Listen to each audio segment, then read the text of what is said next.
ప్రజా రవాణాపై దృష్టి సారించిన ప్రభుత్వం ఫ్యూచర్ సిటీ సమీపంలో 500 ఎకరాల స్థలం కేటాయించింది. అక్కడ బుల్లెట్ ట్రైన్ ప్రాజెక్టు, హైస్పీడ్ రైలు హబ్, భారీ బస్ డిపో రానున్నాయి.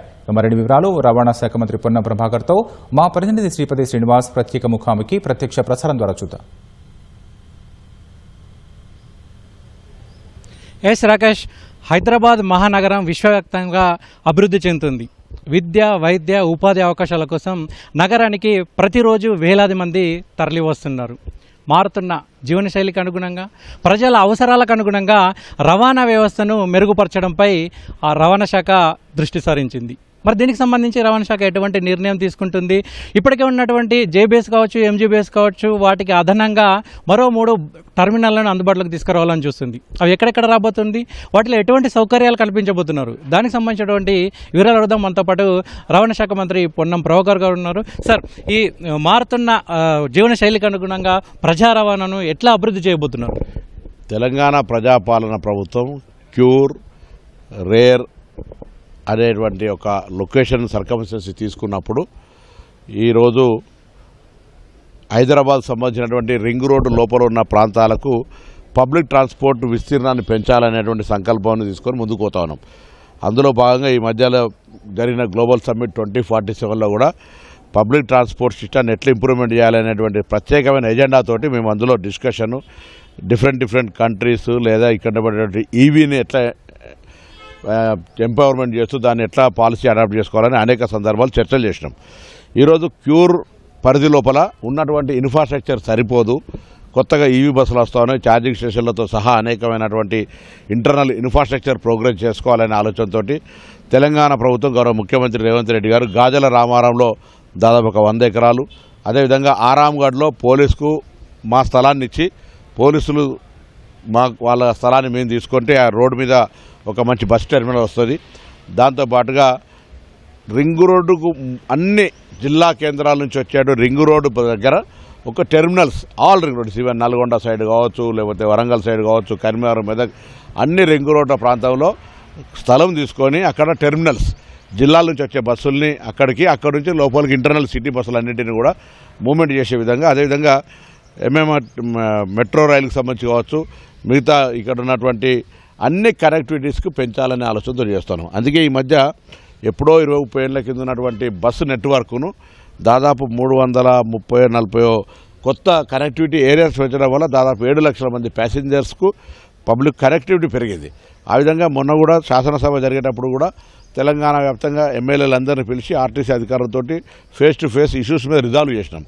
సో ఆర్టీసీ ప్రజలకు సంబంధించి ఇచ్చే సర్వీస్లో ఇంకా పబ్లిక్ సర్వీస్ ఇంప్రూవ్మెంట్ చేయాలి. ముఖ్యంగా హైదరాబాద్ ప్రాంతంలో పెరుగుతున్నటువంటి నగర పరిస్థితుల ఉపాధి అవకాశాల కొరకు వచ్చేటువంటి వాళ్ళు, విద్యా అవకాశాల కొరకు వచ్చేటువంటి వాళ్ళు, వైద్యపరమైన అవకాశాలకు వచ్చేటువంటి వాళ్ళు, ఈ city lake and rock city tourism మీద వచ్చేటువంటి బయటి వాళ్ళు, ఎక్కడ జిల్లాల వాళ్ళు కానీ అందరికీ పబ్లిక్ ట్రాన్స్పోర్ట్ సిస్టమ్ అందుబాటులో ఉండాలనేటువంటి ఆలోచనతో ఈ కొత్త టెర్మినల్స్ ఏర్పాటు చేయడం కానీ, అదేవిధంగా డిస్ట్రిక్ట్ ఎంట్రన్స్ రింగ్ రోడ్ దగ్గరనే కొంత అలైన్మెంట్గా మార్చుకొని అంతా కూడా ఒక పబ్లిక్ ట్రాన్స్పోర్ట్ సిస్టమ్ను యాక్సెస్ను పెంచేటువంటి విధంగా చర్యలు తీసుకుంటా ఉన్నాం.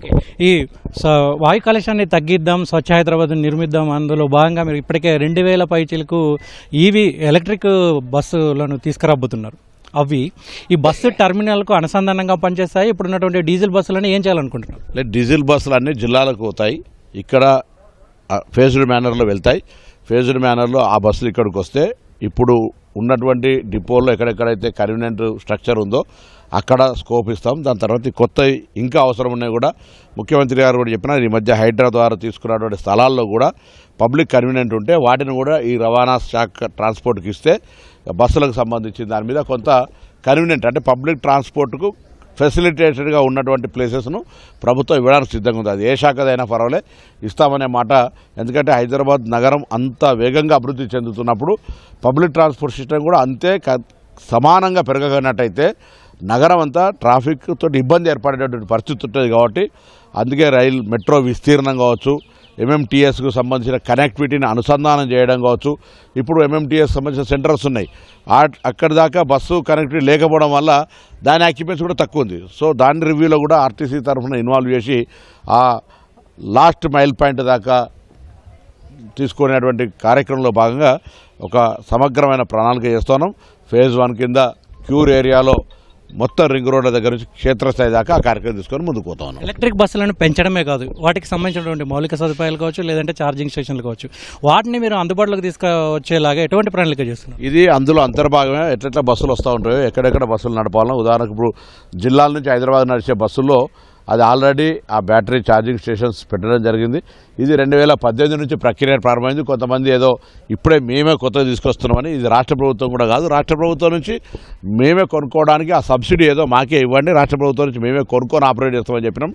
కానీ ఇది సెంట్రల్ గవర్నమెంట్ PM E-Drive కింద ఇచ్చే స్కీమ్ కింద టెండర్ ప్రాసెస్, ఎలిజిబిలిటీ, వెండర్ను అన్నీ కూడా చేసేదంతా వాళ్ళే. కాబట్టి ఇందులో రాష్ట్ర ప్రభుత్వ ప్రమేయం ఏమి లేదు. ఇందులో లేకపోయినట్టుకి మేము ఆకాంక్షిస్తున్నటువంటి ఈవీ పాలసీ ద్వారా హైదరాబాద్ కాలుష్యరహితంగా చేయాలనేది ఒకటి అంశం.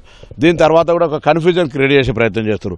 తెలంగాణ రాష్ట్ర రోడ్డు రవాణా సంస్థలో ఈ ప్రజాపాలన ప్రభుత్వం ఏ ఒక్కరిని ఉద్యోగం నుంచి తీసేయదు. ఈవీ బస్సులు వస్తే ఉద్యోగాలు పోతాయి అనేటువంటి అపోహ కలిగజేస్తారు. నేను మంత్రిగా ఈ ప్రభుత్వం పక్షాన, ముఖ్యమంత్రి గారి పక్షాన నేను తెలంగాణ రవాణా శాఖ అందరికీ విజ్ఞప్తి చేస్తున్నా, ఒక ఉద్యోగం పోదు. మీ అందరికీ అక్కడ ఉన్నటువంటి సర్కమ్స్టెన్సెస్గా ఏమైనా రీసెటిల్మెంట్ అక్కడనే దానికి ఏ విధంగా మీకు ఆప్షన్ తోటి తీసుకొని వాళ్ళందరినీ చేసే ప్రయత్నం చేస్తారు తప్ప ఎక్కడ జరగదు. ఎక్స్పాన్షన్ కూడా జరుగుతూ ఉంది. కొత్త డిపోలు వస్తూ ఉన్నాయి, కొత్త ఇన్ఫ్రాస్ట్రక్చర్ వస్తూ ఉంది, కొత్త బస్సులు వస్తూ ఉన్నాయి, కొత్త కనెక్టివిటీ పెరుగుతూ ఉంది. అనేక రకాల మహిళా సంఘాల బస్సులు తీసుకున్నాం, మండల సమైక్యలకు ఇచ్చినాం, ప్రజలకు ఉచిత ప్రయాణమే కాక కారుణ్య నియామకాలు తీసుకుంటూ ఉన్నాం. తర్వాత డిస్మిస్డ్ 10 ఏళ్ల కింద డిస్మిస్ అయ్యి డిఫరెంట్ లీగల్ కేసెస్లు ఉంటే 3-man కమిటీ చేసి ప్రజావాళ్ళు వచ్చిన అప్లికేషన్ని రిసీవ్ చేసుకొని దాదాపు 300 మంది చిల్లర ఉద్యోగాలు ఇచ్చినాం. వాళ్ళకి ఈరోజే DA ఇచ్చినాం. దాని తర్వాత వాళ్ళకు ఉన్నటువంటి పాత బాండ్స్ రిలీజ్ చేసినాం. అన్ని రకాల కార్యక్రమాలు చేస్తూ ఉన్నాం. సో ఇంకా ఏదైనా చేయాలంటే నేను కార్మిక పక్షపాతిగా, కార్మిక కుటుంబానికి సంబంధించినటువంటి RTC మంత్రిగా వాళ్ళందరికీ నా దర్వాజా ఎప్పుడు ఓపెనే. కాబట్టి కొంత రాజకీయ ప్రేరేపితం చేసే వాళ్ళు కూడా ఉంటారు. విమర్శ చేయడం ద్వారా ఏదో మీ అందరికీ తెలుసు ఈవీ బస్సులు ఎప్పుడు స్టార్ట్ అయినాయో. కొంతమంది వ్యక్తులు ఏదో నేనే ఈవీ బస్సులు తెస్తున్నట్టు ఫీల్ అయ్యి విమర్శ చేస్తూ ఉంటారు. వాళ్ళందరికీ ఆ వివేకవంతంగా ఆలోచన చేయాలి. 2018లో ప్రక్రియ ప్రారంభమైతే అది PM E-Drive అనేది దేశవ్యాప్తంగా ఇస్తున్నటువంటి వ్యవస్థ.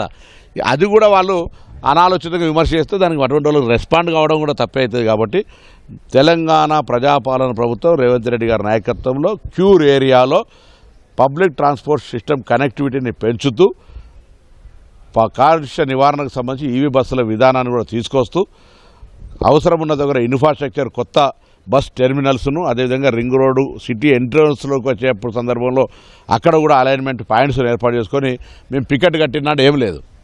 అట్లనే ఇప్పుడు మన రింగ్ రోడ్ దగ్గర కడితే కూడా ఆ కనెక్టివిటీ అంతా కూడా అవుతుంది. ప్లస్ రైల్వేను, MMTSకు సంబంధించిన మెట్రో ఇవన్నీ కూడా అనుసంధానం చేసుకొని కొత్త కాలనీల ప్రజలను కోరుతాను, హైదరాబాద్ వాళ్ళను, ఎక్కడైనా మీకు బస్ కనెక్టివిటీ కావాలంటే మా అధికారులకు విన్నపించండి, వెంటనే బస్ కనెక్టివిటీ ఏర్పాటు చేయడానికి మా సంస్థ సిద్ధంగా ఉంది. Right sir, thank you. ఇది మారుతున్న ప్రజల అవసరాలకు అనుగుణంగా హైదరాబాద్ మహానగరంలో అత్యాధునిక బస్ టెర్మినల్ను తీసుకొస్తామని అంటున్నారు. అదేవిధంగా ఈవీ బస్సులను కూడా పెంచి కాలుష్యాన్ని తగ్గించాలనే దిశగా RTC అడుగులు వేస్తుందని మంత్రి పొన్నం ప్రభాకర్ అంటున్నారు. ఓటు